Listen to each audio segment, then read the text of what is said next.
Good evening. I'd like to call to order the Village of Riverside Board of Trustees regular meeting, Thursday, March 5th, 2026. Please stand as you're able and join me in the Pledge of Allegiance. I pledge allegiance to the flag of the United States of America and to the republic for which it stands, one nation, under God, indivisible, with liberty and justice for all. Clerk Stenzel, please call the roll. Trustee Marchowska? Here. Trustee Gallegos? Here. Trustee Koss? Here. Trustee Evans? Here. Trustee Mateo? Here. Trustee Fitzgerald? Here. President Pollock? Here. Manager Francis? Here. Also present, Clerk Stenzel. We have a quorum for this evening's meeting. First on the agenda under President's Report is a motion to appoint Beverly McClellan to the Landscape Advisory Commission to fill a vacancy, term to expire 2026. Could I have a motion and a second to approve this appointment? So moved. Second. Motion and a second. Clerk Stenzel, please call the roll. Trustee Marchowska? Aye. Trustee Gallegos? Aye. Trustee Koss? Aye. Trustee Evans? Aye. Trustee Mateo? Aye. Trustee Fitzgerald? Aye. Thank you.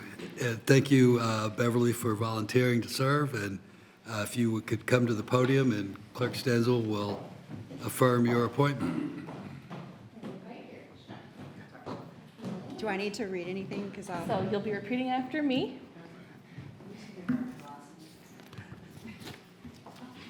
It's a good choice. Try to blow it up nice and big. All right, so if you could raise your right hand and repeat after me. I, Beverly McClellan, do solemnly swear I, Beverly McClellan, do solemnly swear that I will support the Constitution of the United States that I'll support the Constitution of the United States and the Constitution of the State of Illinois, and the Constitution of the State of Illinois, and that I will faithfully perform the duties and I will faithfully perform the duties of the office of the Landscape Advisory Commissioner of the Office of the Landscape Advisory Commission for the Village of Riverside, Illinois, for the Village of Riverside, Illinois, to the best of my ability. to the best of my ability. Congratulations. Thank you. And I'm going to have these signed right here. A good sign. There.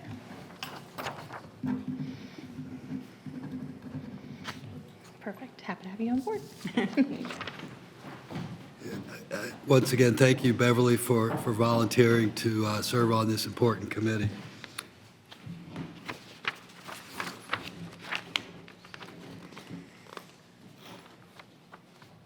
One announcement is the Village of Riverside was named a Bee City this week. Bee City USA is an initiative of the Xerces Society, Xerces. I don't know how to say that. Is that right? For invertebrate conservation, a nonprofit organization with offices across the country. Bee City USA's mission is to encourage communities to sustain pollinators by providing them with healthy habitat, rich in a variety of native plants and free of insecticides. Pollinators are responsible for the reproduction of almost 90% of the world's flowering plant species and 1 in every 3 bites of food we consume. Riverside is pleased to be joining many communities across the country who are united in improving their landscapes for pollinators. I'd like to thank Clerk Stenzel for all her work on this project and in submitting and gaining approval of our application for Bee City status.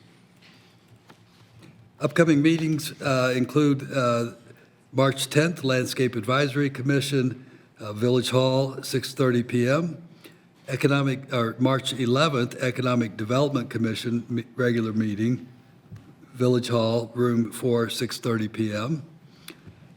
March 16th, Riverside Historical Commission regular meeting, Village Hall, room 22, 6:30 p.m. And our next meeting of the Village Board is March 19th, 2 weeks from tonight, right here at the Village Hall, 6:30 p.m. Trustee reports. Are there any trustees with reports for this evening? There are none. I'm sorry, yes. Trustee Mateo. I just wanted to second in thanking Emily for working on the Bee City. We want Riverside to be known for its natural beauty in addition to its architectural beauty. And we have several initiatives going on right now that you're working very hard on, so we appreciate your efforts. Congratulations. Thank you. And Trustee Mateo, thank you for your efforts. I know you assisted with Clerk Stenzel in this project. No, I didn't. Any other trustee reports? Manager's report, Manager Francis. I just have one quick item I wanted to report this evening. I wanted to congratulate the following staff members that are celebrating an anniversary with the village this month. We have Brian Fahey, who is a firefighter and has been with the village for 4 years. Anthony Santos, who's a firefighter and has been with the village for a year. And Philip Kolar, who's a crossing guard and has been with the village for 4 years. Thank you. Thank you. Public comments, non-agenda items. This is an opportunity for members of the audience to speak to the board about matters that are not included on this agenda. You will also, everyone will be given a chance to speak as an agenda item comes up. Is there anyone in attendance who'd like to address the board? There are none. Consent agenda. Clerk Stenzel, please read the consent agenda. Approved voucher list of bills, March 5th, 2026. Approved Village Boards of Trustees regular meeting minutes, February 19th, 2026. Approved Village Board of Trustees executive session meeting minutes, February 19th, 2026. Review and file Board and Commission minutes. Historical Commission regular meeting minutes, January 26th, 2026. Parks and Recreation Board regular meeting minutes, January 26th, 2026. Review and file Department monthly reports. Police Department, January 2026. A resolution authorizing the sale or disposal of personal property owned by the Village of Riverside. And a resolution authorizing and approving the submission of a grant application for Community Development Block Grant Program Year 2026, funding in the amount of $500,000 for the West Burlington Street Water Main Replacement Project. Do any of these items need to be removed from the consent agenda? If not, could I get a motion and a second to approve the consent agenda? So moved. Second. Motion and second. Clerk Stenzel, please call the roll. Trustee Marchowska? Aye. Trustee Galagos? Aye. Trustee Koss? Aye. Trustee Evans? Aye. Trustee Mateo? Aye. Trustee Fitzgerald? Aye. Thank you. Consent agenda is approved. Next, we have a report from the Landscape Advisory Commission, an update and status report of their ongoing work. Director Tabb. Good evening, everyone. I'd like to introduce the chairperson of the Landscape Advisory Commission, Mr. David Ruman. He'll provide a summary of the ongoing events with Swan Pond and some updates with some of the 2026 LAC events as well. Dave? I'd just like to give you a quick update of what we did last year. We had 5 articles posted to our website that we had written up, sent out e-flashes so people had an opportunity to read them. We did an invasive trade-in. People could trade in an invasive plant, get a native plant. We did that in the spring. Last year we did a bio-blitz. In conjunction with the library, we did a spring plant giveaway. About 120 residents came and got 3 plants each.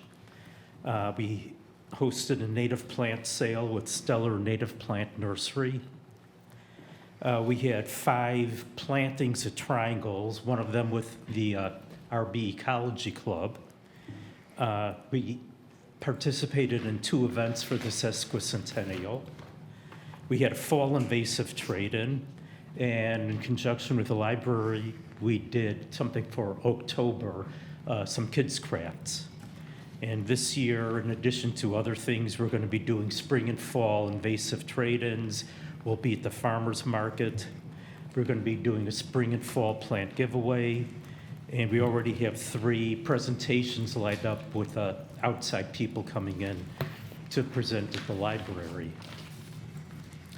Swan Pond, we have ILM company that's doing work in Swan Pond, removing invasives, giving us suggestions for what we need to do to improve Swan Pond.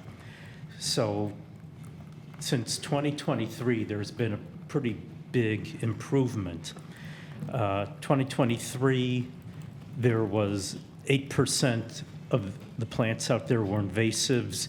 We're now down to 7%, and for this year, their goal is less than 5%. Overall coverage of Swan Pond 2023 was 96%. Last year was up to 99%. And this year, the goal is to have more than 99% of Swan Pond covered.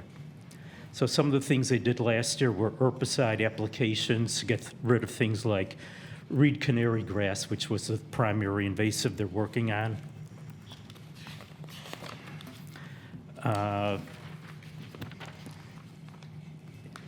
In 2022, there were 62 native species in Swan Pond. Last year, it was up to 135 native species. There's a floristic quality index, which is like an ecological quality of an area. The higher the number, the better. For our native plants in Swan Pond in 2022, the amount was 22.2. Now it's up to 36.49. Now, anything between 20 and 50 means it's a medium quality area. Greater than 50 means it's a high quality area. So hopefully by the next couple of years, we can get to that over 50 pool. This coming year, they're going to continue doing some herbicides to get rid of invasive plants. And they have given us a lot of suggestions of what we in Riverside can do to help them improve Swan Pond. I'd like to thank the board for giving us a budget to work with. It helps a lot having a budget rather than nothing. Thank you. Thank you, David. Any questions? Any questions for Chairman Rubin?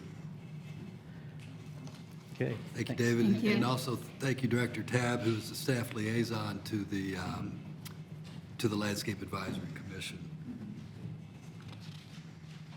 Any other questions or comments, discussion on this topic? Very good.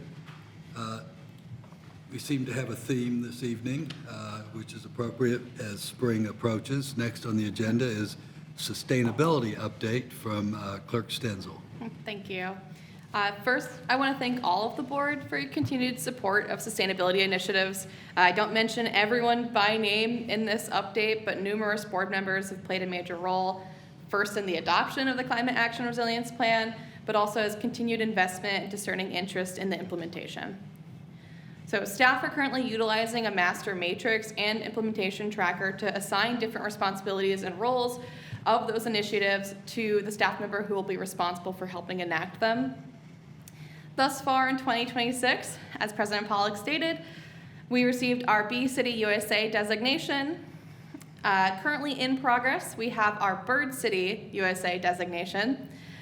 We've been working closely with Trustee Jill Mateo, who has provided her expertise as well as leveraged different resources and contacts such as many local birders, as well as Doug Stotts, Senior Conservation Ecologist at the Field Museum of Natural History. For our potential dark sky community designation, Manager Francis executed an agreement to complete the following tasks with Ken Walczak. Not sure, thank you. Thank you. Within 45 days of the execution of that agreement, he is going to provide us with an overall assessment of the current state of lighting in Riverside, including municipal, residential, and commercial light use, the identification of areas of particular concern regarding excessive and/or problematic lighting and lucidity, guidance for the submission of an application for Dark Sky International for dark sky community status. We have a potential fleet electrification plan in the works. So the village's consultant for the sustainability plans, Nutter Consulting, connected staff with a member of the Electrification Coalition, which is a nonprofit that's dedicated to supporting the efforts of adoption of electric vehicles. ComEd also offers a fleet electrification assessment. Staff anticipate leveraging the results from any assessment that we end up doing and guidance from the coalition to create a fleet electrification plan. This plan would work in tandem with the village's 10-year capital improvement plan and the village's vehicle replacement policy. Municipal composting. Staff is currently researching opportunity to begin composting within village facilities through Flood Brothers, Waste Not, or any additional means. Sustainability workshops. Staff is planning multiple workshops centered around sustainability in 2026.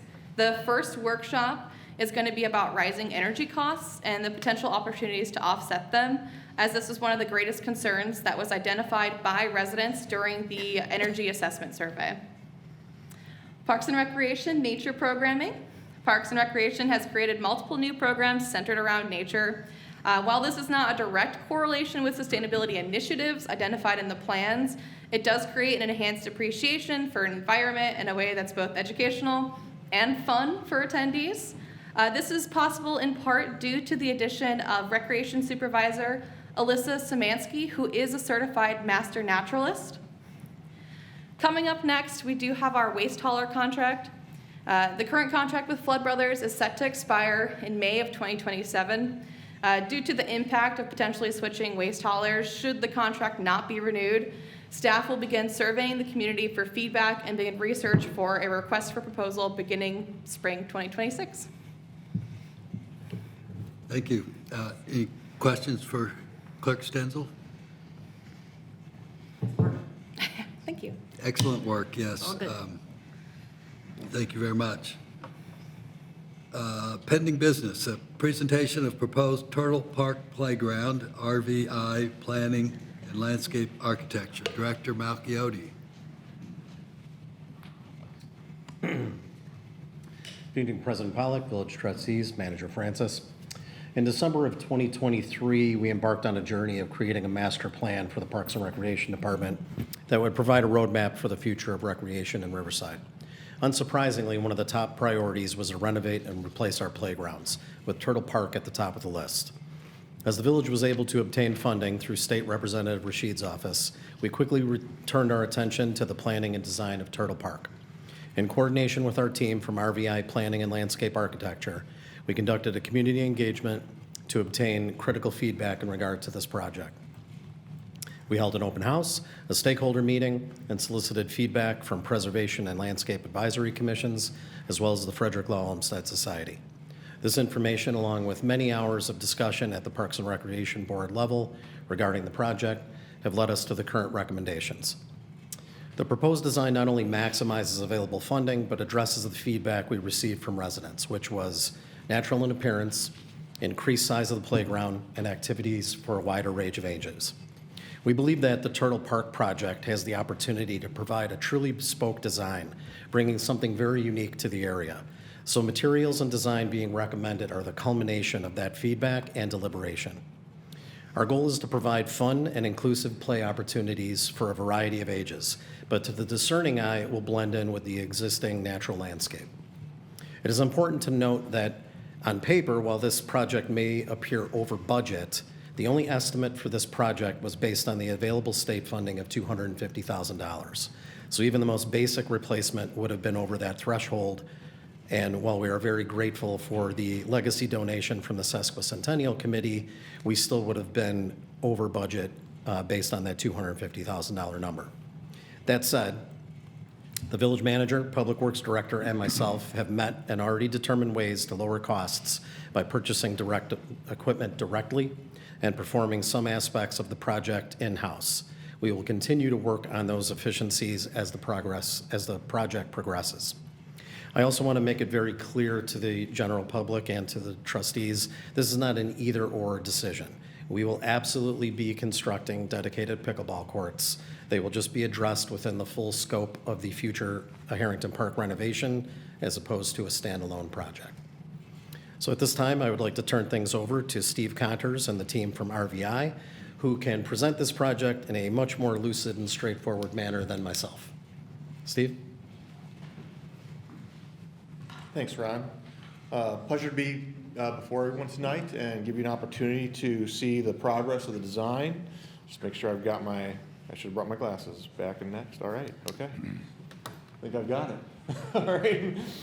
So everyone I'm sure is familiar with Turtle Park here, but the plan that we've got, just to give you a little bit of context at this point, the new playground design you see here really all is within primarily the context of the existing playground footprint with a couple minor modifications.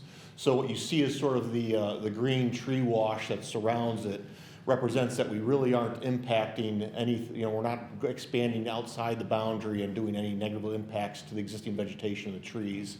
And so what we're trying to accomplish here, along with, staff and park board and community input, is, as Ron mentioned, something that is still retains the character and the historic nature of this area, the community, as well as this particular park, and expands the activities and the accessibility of it at the same time, while providing a little bit more diverse recreation, with still a focus really on the younger children.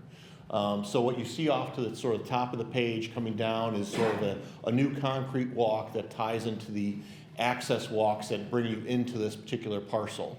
That concrete walkway will bring you down past the first node, which is the area where the swings are and new swing set will be. That we are keeping and maintaining the existing footprint and the existing curb line. So the new swings work within that existing boundary that's out there today, but it'll be brand new swings and brand new surfacing with a little accessible ramp down into that surfacing material.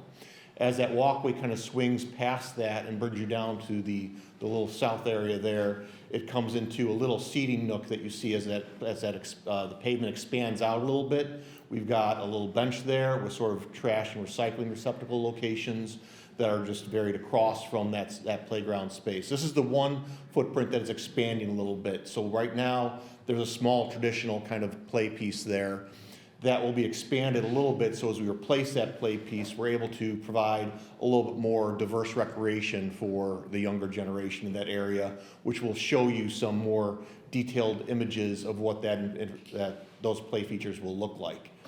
Also an accessible ramp down off the walk into that surfacing, for increased accessibility. As that pathway then sort of wraps around to the right, we are maintaining that same sand play area with the turtle that's there now today. So that is just going to be refurbished, sort of sandblasted and restained, but maintain that same feature that people said are, sort of is a little bit sort of an iconic feature of this smaller playground. And then wrap around, create a little seating nook for additional seating with a couple of tables just off to sort of the upper right of that space. And then we're going to reutilize the stone wall that's out there, just reset that, and so that we can make sure that we're reusing the materials that exist, maintaining that same natural character. And then the other thing we'll be maintaining within this, the reason why that pathway sort of loops around in this shape, is there's some slight berming in between the swings and the sand play area, and some slight berming that wraps around, and we want to make sure that we're maintaining that berming again to minimize costs of changing it, creating subtle areas where kids can sort of expand outside the playground boundary and have sort of turf areas to play in, as well as creating very small, unvisually impacting barriers or areas that sort of nestle in the playground and create a little bit more of a safety barrier without a visual impact to the small kids that are going to be playing here. So moving on to show you a couple other images here. So these are we've got a few different shots from different angles so you can see the different information. The swing set is the one component, while the remainder is going to be sort of wood material that you can see here to kind of have that natural character. This particular vendor, their wood swing set is a larger footprint than what fits in the existing footprint of your swing. So we're actually going with a steel structure, but still going with natural colors for the swing so we could fit within the existing boundary. What you see there are two tot swings, and then what is going to be, in addition to what is there now, the two tot swings, there'll be an ADA accessible swing, which is the one you see kind of on the far left, and that one next to it is kind of a parent and child swing together. So kind of increasing, again, the opportunities that exist out there and the accessibility nature of this equipment.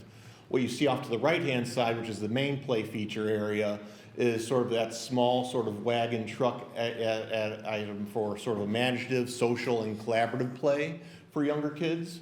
And then up above that is more of a traditional sort of deck and ramp and slide system for younger children, but a little bit expanded beyond what you see out there now. And then that sort of goes off to the right with some connected steppers and balancing features that then identify and connect into a net and a small net inclining feature that can hold multiple children as well. So we're kind of expanding the capacity of this playground, at the same time increasing more diversity of play and multiple types of activity, social, collaborative, and imaginative play at the same time. So then just a couple of different angles so you can see the other sides. The steps up onto those decks are considered accessible. They sort of meet the needs for sort of transfer type heights to transfer out of certain devices onto the platform. And then just a couple different angles here so you can see the equipment as well. And then a final plan, more detailed plan view of how all that equipment will lay out and fit together on the page and on the site. And then just a few ideas. So this is robinia wood. So robinia is a very hard wood for play equipment. So unlike cedar or southern yellow pine, robinia is going to be a longer lasting wood material for you. It doesn't have to be stained either. It doesn't have to be treated, but it can be treated for a little bit of extended life and for a little bit more of coloration. But we'll continue to work with staff on what those final treatment and colors will be, understanding that we are going to stay within sort of that natural and neutral realm of color palette. So we do have in your information, we have some information on the budget. So if there's any questions about the budget, we do have some information we can go into here for any questions in detail. But with that, let me back out just to the main plan in case you have any primary questions here. Yes. Where is the death-defying merry-go-round that I remember when I was a kid? That was fun. Yeah. Yeah, who says growing up with, unregulated merry-go-rounds and swings on pavement didn't work, right? We're all still here. That's Any questions? Yes, Trustee Evans. Is there a classic swing, or is it just? Belt swing, regular swing. right now the belt swings make way for the accessible swing and the parent and child swing. Knowing that this is more geared toward the younger age, that's, and being more accessible, so that's why we went that route at this point. So the belt swings will be replaced by an accessible and a parent and child swing. Do you have better pictures of the swings, what those look like? It's kind of small. Yeah, let me see if I can get one that's a little bit closer in. That's probably the closest we've got right now, but we could certainly provide better images as a follow-up if you'd like.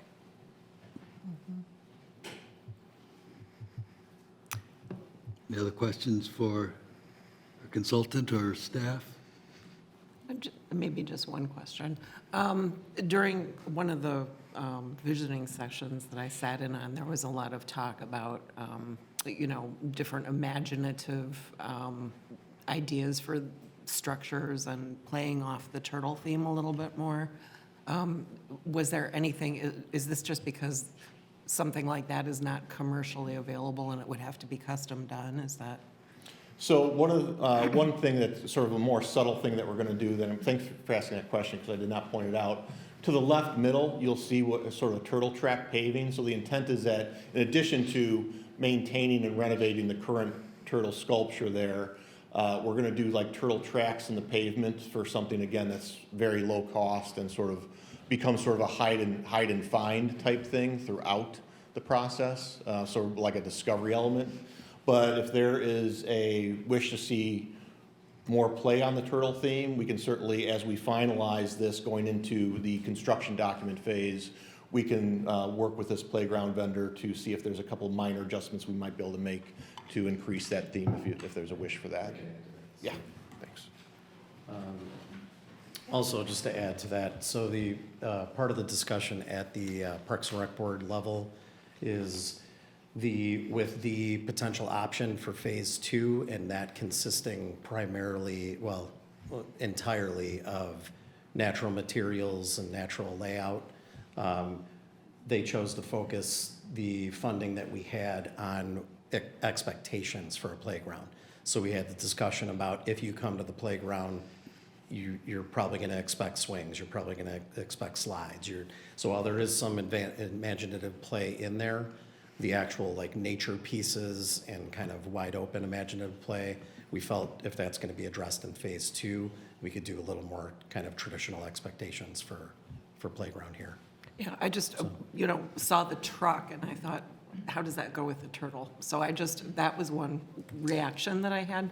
And then the second one, you mentioned the turtle tracks in the pavement, and I'm wondering what pavement you're talking about.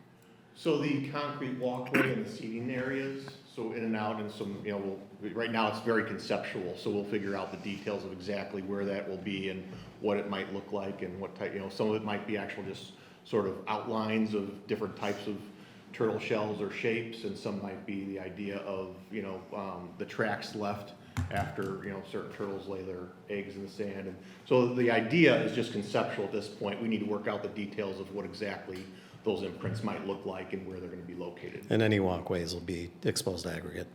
Okay, Yeah. that is going to be something to think about. Mhm. Thank you. Other questions for staff or consultant? Is there anyone in attendance that would like to speak to this matter? Trustees, comments, additional questions? There is no action to be taken. I think the next step, correct me if I'm wrong, is to go to construction drawings and Correct, yeah, so we foresee sort of finishing that up through the month of March, and then being able to put you in position to go out to bid in April, so this can still take advantage of sort of the early spring bid market, and then set you up for sort of a spring, summer construction, and have this open still this year for play. excellent. So we will see this one more time before any construction. That will be when we award the contract, and that will include the final plans and all details. And I want to thank the Parks and Rec Board and Director Malchiotti and staff for seeing this through.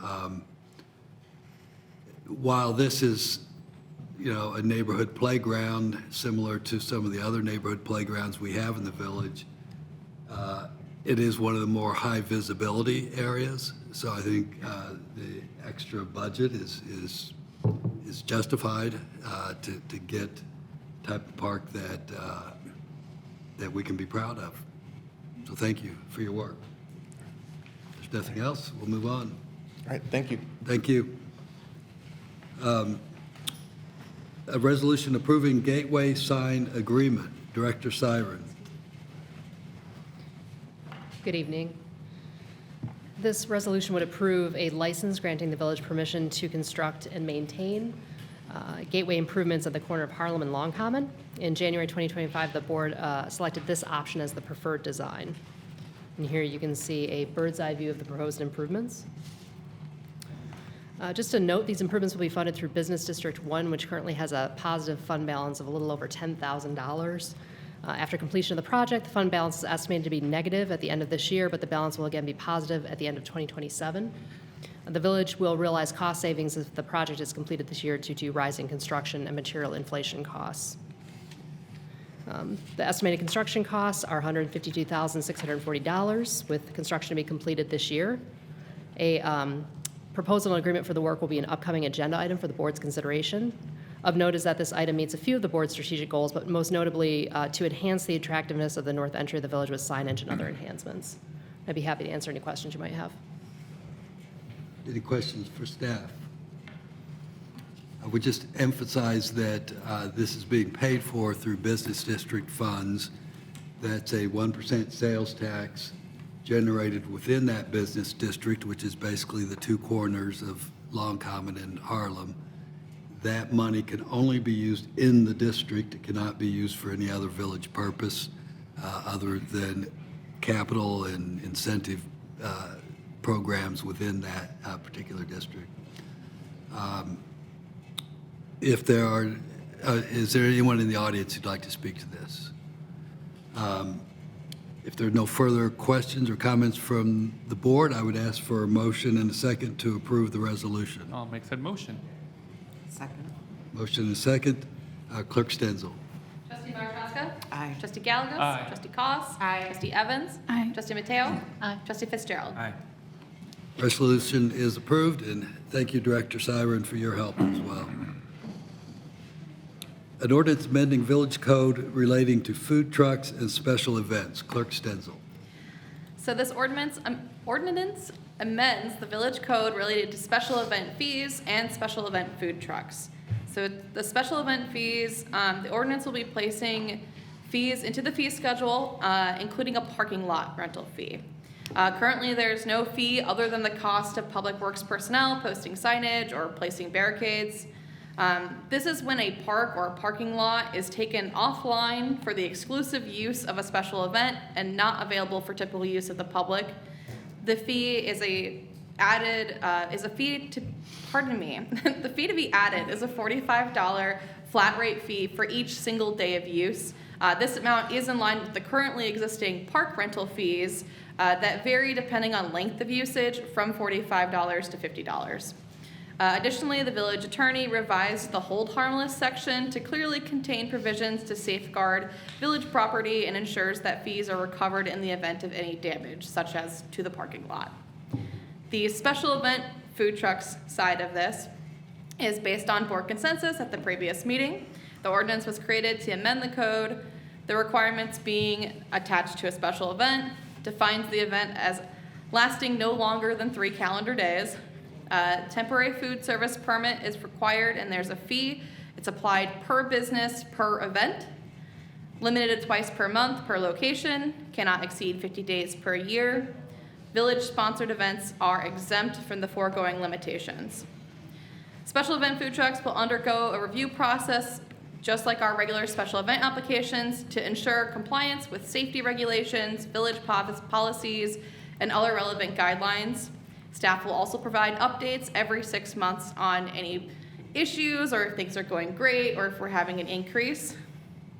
2 things that I will add for the purpose of special event food trucks. This would also apply to something smaller, like a hot dog cart, or if there were a vendor operating with like a bicycle for sales, they would still have to go through this exact process like a big truck would. And then the annual food truck license will be reviewed by the Planning and Zoning Commission at their next meeting on March 25th. Thank you. Any questions for Clerk Stenzel or staff? Correct me if I'm wrong, but I believe we've talked about this subject before. Now, this is consistent with our last discussion. The board gave direction at that time for these exact standards to apply to special event food trucks. And as Clerk Stenzel said, we'll talk about special use or more permanent food trucks at a later date after Planning and Zoning Commission has weighed in. Anyone from the public wishing to speak on this? Any further questions, comments from the board? If not, could I get a motion to approve the ordinance? I'll make a motion. Motion by Trustee Evans. I'll second. Excuse me. Clerk Stenzel, please call the roll. Trustee Marshallska. Aye. Trustee Gallagher. Aye. Trustee Koss. Aye. Trustee Evans. Aye. Trustee Mateo. Aye. Trustee Fitzgerald. Aye. Thank you. Motion is approved.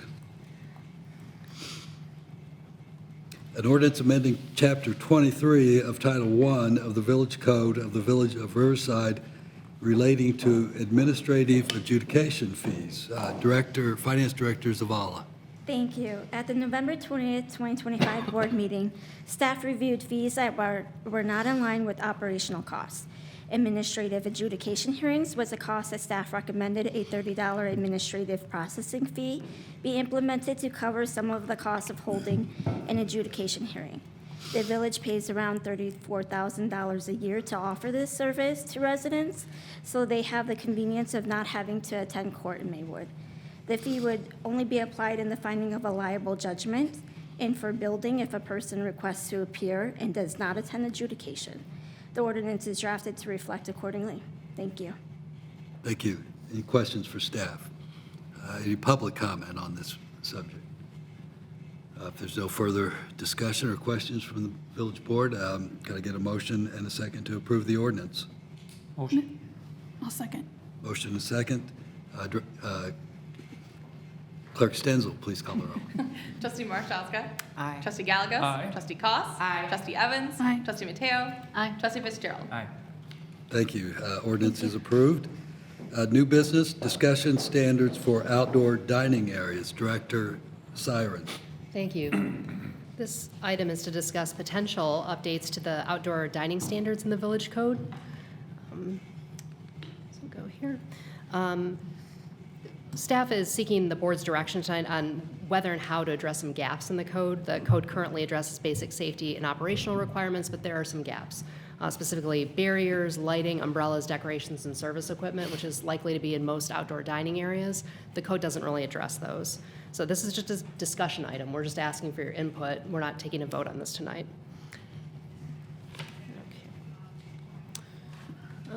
Before diving into the proposed standards, I'd like to review outdoor dining approvals. So board approval is required for any outdoor dining on public property, on private property that can be approved at a staff level as long as they meet the requirements in the code. And staff recommends that any new standards apply consistently to both public property and private property. Okay, we'll start with barriers. These are fencing or planters that separate dining areas from the sidewalk. There are no materials currently specified in the code, so staff is recommending specifying durable materials and stating what those are, instead of just saying that they should be durable. And that gives a good enforcement measure for the staff. So we're recommending finished wood, aluminum, commercial grade resin, which is plastic, like a high grade plastic, and painted or powder coated steel or iron as acceptable materials. We recommending prohibited materials that aren't as durable and could cause a maintenance issue or safety concern, like pressure-treated lumber, plastic chains, chain link fencing, or construction fencing. Sorry, I didn't move yet. All right, for height, there is no requirement on height. So staff recommends establishing a maximum barrier of 42 inches. That would be either for a fence enclosure or if you have a planter plus the plant, that'd be 42 inches. And so that provides some open air areas for folks so they can see into the dining area, diners can see out, activates the space. It's good to have some visual space in your outdoor dining areas. On that same point, the code doesn't currently state that barriers have to have any kind of transparency in them. So if you've got a planter, you're going to have space between the plants that kind of opens up the space. But if you have a solid fence, it does create a little bit of a visual barrier between the dining area and the sidewalk. Generally, good practice is to have a little bit of open area to activate that space. So picking a transparency level is a little bit complicated. The first issue is if you have an off-the-shelf product, it typically isn't specified. When you go to buy it, it doesn't say how transparent this item is. You'd have to measure it out. If you have a bespoke product that's specific to that location or built for that, purpose built, then you can measure it out easier. The other note is that 2 restaurants in our area have barriers that could be potentially non-conforming if we adopt a transparency requirement. So for example, La Estancia has an enclosure that's just board next to board. There's no transparency. La Barra's appears to be about 30% transparent, just about that option there on the left. Just to give another option, you see, I'm sure, a million of these around different outdoor dining areas. That's about 75% transparent. A lot of communities choose 50% as a minimum requirement. If we chose 30%, that would be acceptable. So there's some options in there. Again, the main thing to remember is, measurement in off-the-shelf products can be difficult. So some transparency may be desirable, but maybe not up to 50%. How would you measure that for, say, plants? Because the bottom part of a planter would be solid. Sure. There have to be. How do you? Sure, there have to be some flexibility with the assumption that plants aren't going to completely fill the space. So if you've got a planter plus plants at 42 inches, at some point it's going to be a solid planter on the bottom, and then the space in between the plants would be considered open. So the code would have to be written to accommodate that. So for solid materials, I think we'd be specifying a specific transparency level. For planters, we would just say, that there has to be some amount of plant in the planter. Okay. And does it say that does it currently say that we have to have barriers? It does not. Okay, so you don't have to have barriers. You do if not. Want to. No.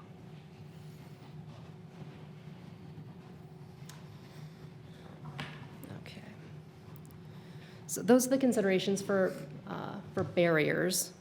Moving on to one other thing I want to mention before we move on actually is weather enclosures, which I didn't mention in the staff report, but we do have the weather enclosure, the seasonal enclosure for the Choo-Choo and Sawmilly. So I know weather enclosures have a pretty significant visual impact. They can be pretty bulky. I would recommend that the village board approve weather enclosures if there's a request for one, whether it's on public or private property, just due to the large visible impact. An exception to that would be if you have a special event.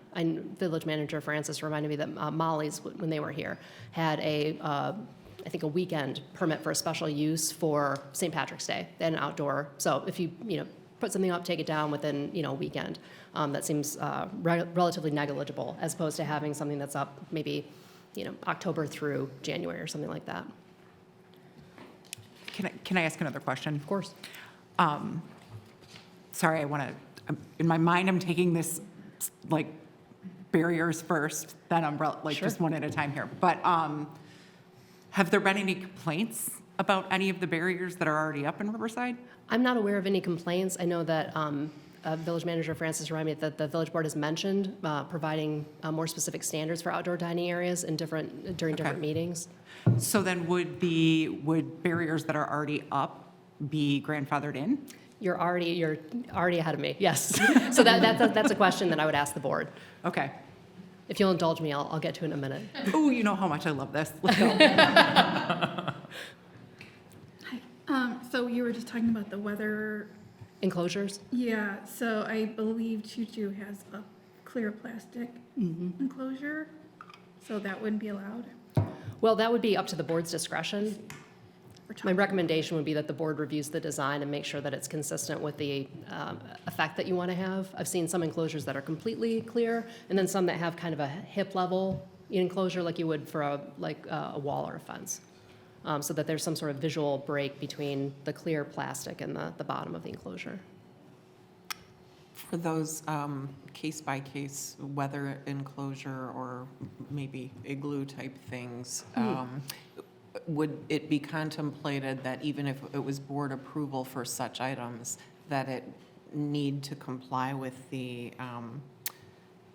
seasonal terms that you have in here for the proposal? I think that would be at the board's discretion. If it's meant to be used during inclement weather, Right. it doesn't make a lot of sense to limit it Okay. or prohibit it between October and January. That makes sense. Thank you.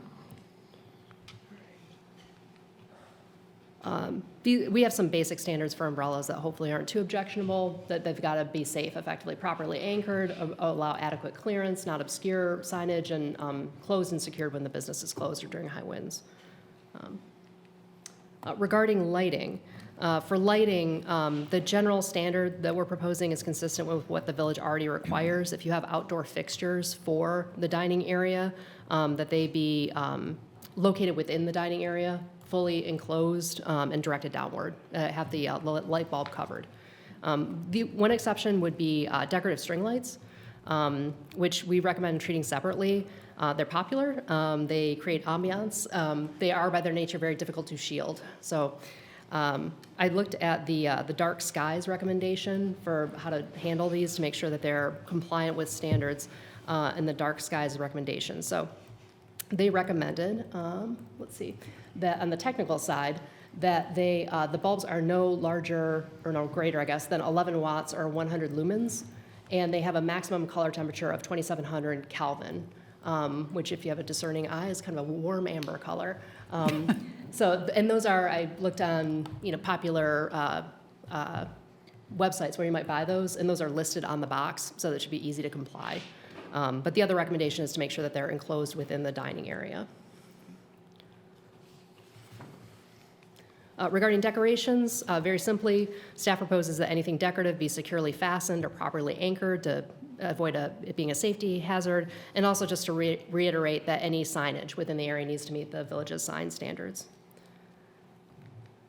And regarding bus and serving equipment, as Trustee Marshaga noted already, the equipment is required to be taken indoors December through March already, so we have a standard of making sure that equipment is put away and safe. What we want to make sure is that that equipment is screened from public view and that it's put away at night so that we don't have issues with rodent attractants. So that needs, we would recommend specifying that in the code. Are you saying, wait, when would it be screened from public view? Full-time. So have it basically in an area where if you're walking by, you don't see a tub full of dirty dishes or something like that.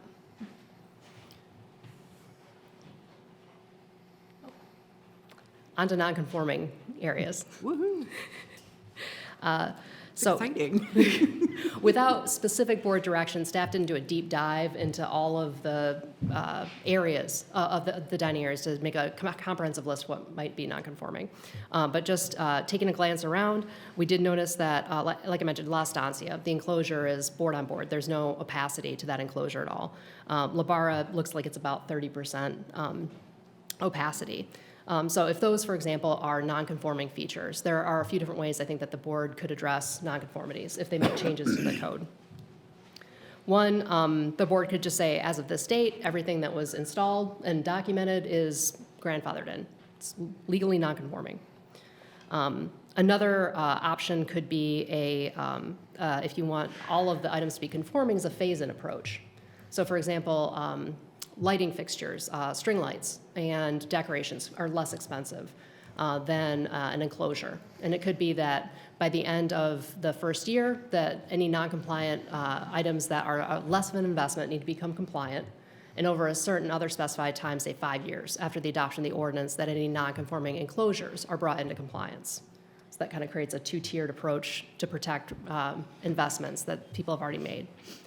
A third option could be a combination of these, is that perhaps enclosures are just grandfathered in because they're a higher investment, and when it comes to the end of their useful life, or the restaurateur decides to make a choice, different choice in the design, that they come into compliance, but less expensive items need to come into compliance within a specified time. So. Staff is requesting board direction on each of those 5 areas: barriers, umbrellas, lighting, decorations, and service equipment. Also, I'd add weather enclosures. If the board directs staff to move forward, we would work with the village attorney to draft a formal amendment to the municipal code. These are not zoning requirements, so no change would need to be made to the zoning ordinance. And I'd be happy to elucidate any of these facts for you if I can. Any questions for staff? I would like to just kind of give this some context. Research is overwhelmingly indicates that the benefit of outdoor dining areas for consumers as well as a community is the interaction between sidewalk activity and the outdoor dining areas. People are attracted to outdoor dining areas where they can see out and people can see in. They're part of the streetscape. And it's a significant economic development attractor as people gravitate toward those types of areas. They don't want to sit behind an enclosed fence. They might as well be indoors. The attraction of the outdoor dining is I get to be part of the street life. I get to enjoy that ambiance of the street life. So that is the reason you see in almost all codes for outdoor dining, you see a transparency requirement, a height limit. It's for the benefit of both the restaurants as well as the street life surrounding it. So I appreciate even at 30%, the only question I might have is 42 inches a little tall. I'd like to, the main point being is that when you're sitting at your table, that fence doesn't go above your shoulders, so people could see in and out, and then there's some light that goes in below as well. So, but I look forward to the board's feedback as well. The other comment I would make is depending on the board's discussion here, if you do proceed with this, I would like to direct the Planning and Zoning Commission to look at these standards as they would apply to private property. And see if they want to apply those to outdoor seating areas on private property. And is EDC meeting next week as well? Can we get that on their agenda too? We, if so directed, I don't know if we can get on their agenda, but yeah. Okay. So with that, questions for staff, comments, opinions? I am also inclined to have the existing barriers be grandfathered in as well. I don't want to put a burden of cost on them immediately. Well, I think the one thing I'm thinking about with these barriers is I'm also thinking kind of depends where the restaurant is. For example, I love eating outside at La Estancia with that taller fence because there's a lot going on that street. There's just a lot happening there. And so if you don't want to feel like you're part of everybody parallel parking and everything that's going on there, like I love that. And the way they have it decorated in there is so nice. You feel like you're like in a little hacienda. So I feel like it does kind of depend where you are. And I think it's also sometimes nice to have an option of being able to sit outside without having to talk to everybody who walks by. I'm usually the person who wants to talk to everybody who walks by, so I'm probably not the best person to speak about this, but I have a feeling that not everybody wants to have a conversation with everybody that goes by, especially in a town like Riverside where I feel like a lot of people know each other. So I would definitely say to grandfather in whatever's already existing, but I mean, I think it kind of depends where things are, where the restaurant is and how much space there is to say, I don't know, especially because it's so vague to say how transparent it can be. Like that's a vague thing to be able to figure out. I'm not sure, I don't know how I feel about trying to quantify that. And I would say the experts are the actual restaurant owners. They know their clientele better than we would. They know their industry better than we would as well. I have a slightly different take on Trustee Coss's, observation about it depends where it is. And I think in general, for a street, public-facing dining area, I do prefer to have some transparency. I think it's a friendlier look and approach. One thing that, conceptually hasn't been addressed is what if you have an outdoor dining space that is on the, non-street facing side, like say you have something facing the tracks. Now, in that instance, I would, be more in favor of providing that level of privacy, maybe. I mean, it really all depends. I would be more open to it than I am right now. I think we do need to have a transparency requirement, and I think the proposal that because it is a more costly undertaking, that it be phased in, within a 5-year time period after adoption is more palatable. I agree with the phasing in. I think uniformity in our central business district would be really, both business districts would be much nicer than what we have now. So I really appreciate the work that's going into this and has gone into this to try to standardize it. For phasing in, appreciate the breadth of what you brought to the table here, and I agree with President Pollack that I'm more in line with shorter areas, and I think the transparency on here works.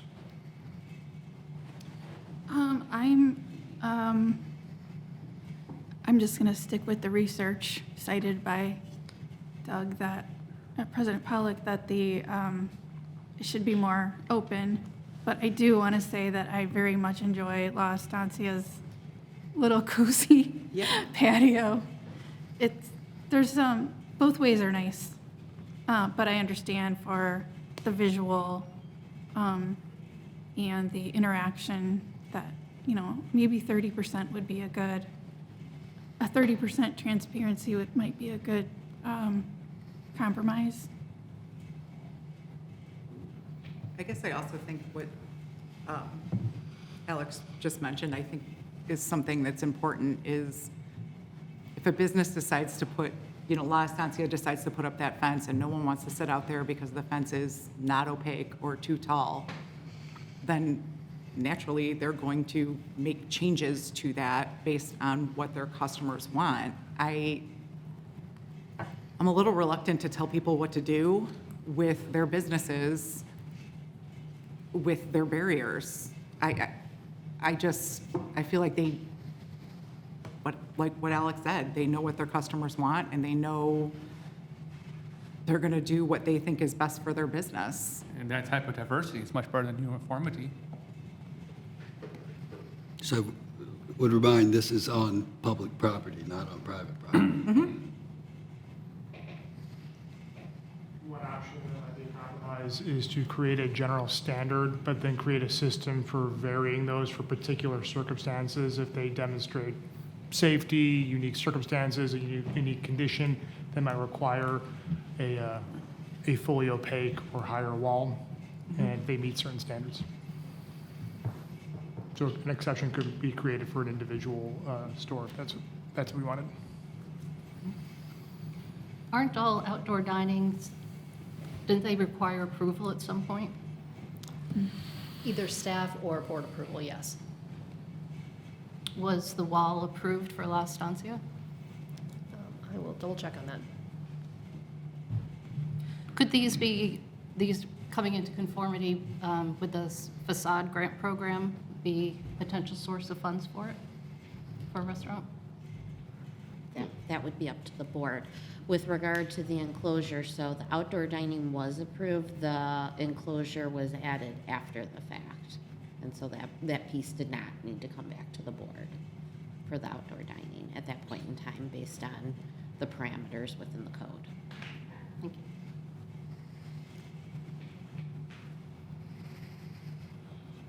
So it sounds like the consensus is generally to proceed with the suggestions, recommendations by staff. Maybe not unanimous consensus, but seems that the majority of the board is okay with that. I'd like to hear what EDC has to say. They will meet next week, so if we can have that Sure. on their agenda. Yeah, I it has to come appreciate back to us anyway. that. Okay. Yep. And I'd like to have more discussion about whether or not we grandfather or phase in as we adopt new standards, how we do that. Yeah, I would like clarification on that. When the trustee said phase in, you're also saying phase out, right? So you're saying give them time, but at some point require that they replace it. No grandfather, right? No, yeah, okay, yeah.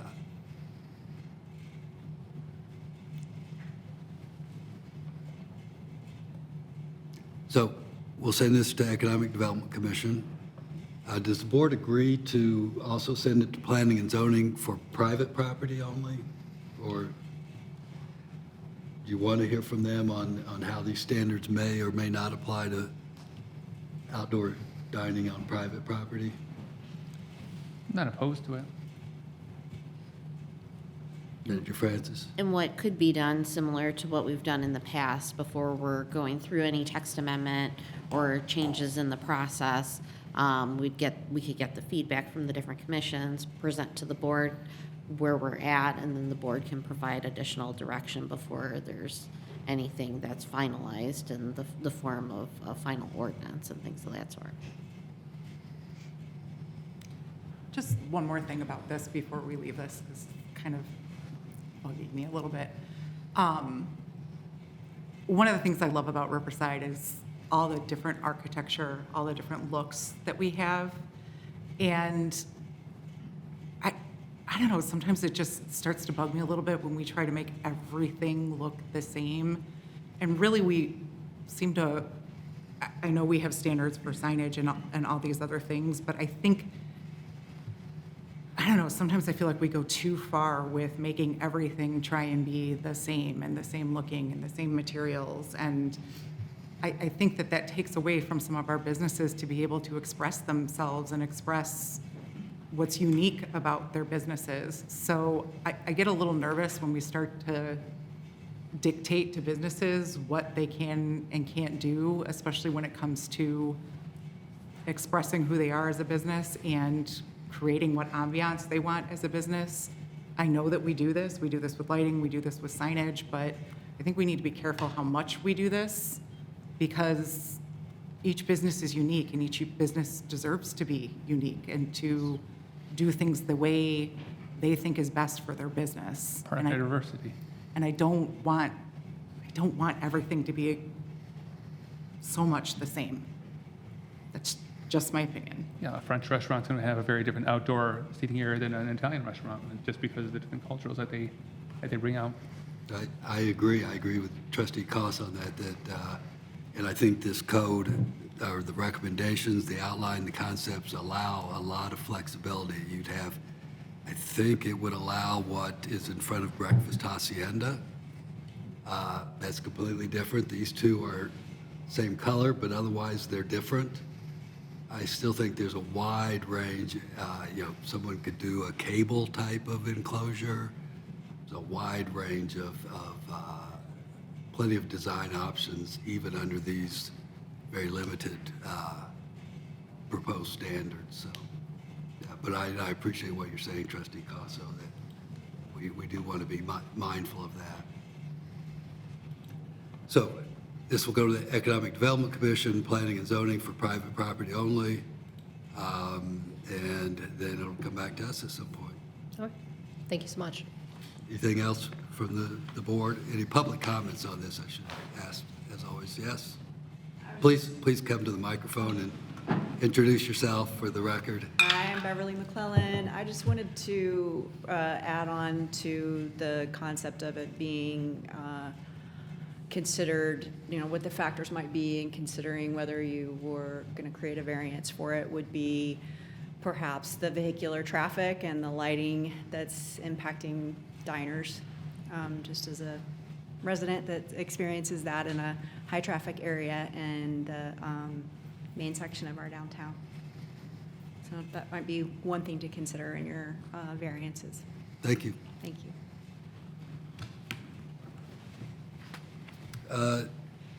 Next on the agenda is a motion to adopt an amended fee schedule. Clerk Stenzel. There are two separate items from the agenda, amending the language in the code relevant to fees and directing them to be in the fee schedule, the special event and food trucks ordinance, and the administrative adjudication fee ordinance. Any questions for staff? Any public comments? Would someone like to make a motion and a second to approve the fee schedule? I'll make a motion. I'll make a second then. Clerk Stenzel. Trustee Marshazga? Aye. Trustee Galagos? Aye. Trustee Cost? Aye. Trustee Evans? Aye. Trustee Mateo? Aye. Trustee Fitzgerald? Aye. Motion's approved. The board does have a need for an executive session this evening for discussion of setting of a price for sale or lease of property owned by the public body and probable imminent or pending litigation. The board will not reconvene and no final action will take place. I would ask for a motion and a second to adjourn to executive session. So moved. Second. Clerk Stenzel. Trustee Marshazga? Aye. Trustee Galagos? Aye. Trustee Cost? Aye. Trustee Evans? Aye. Trustee Mateo? Aye. Trustee Fitzgerald? Aye.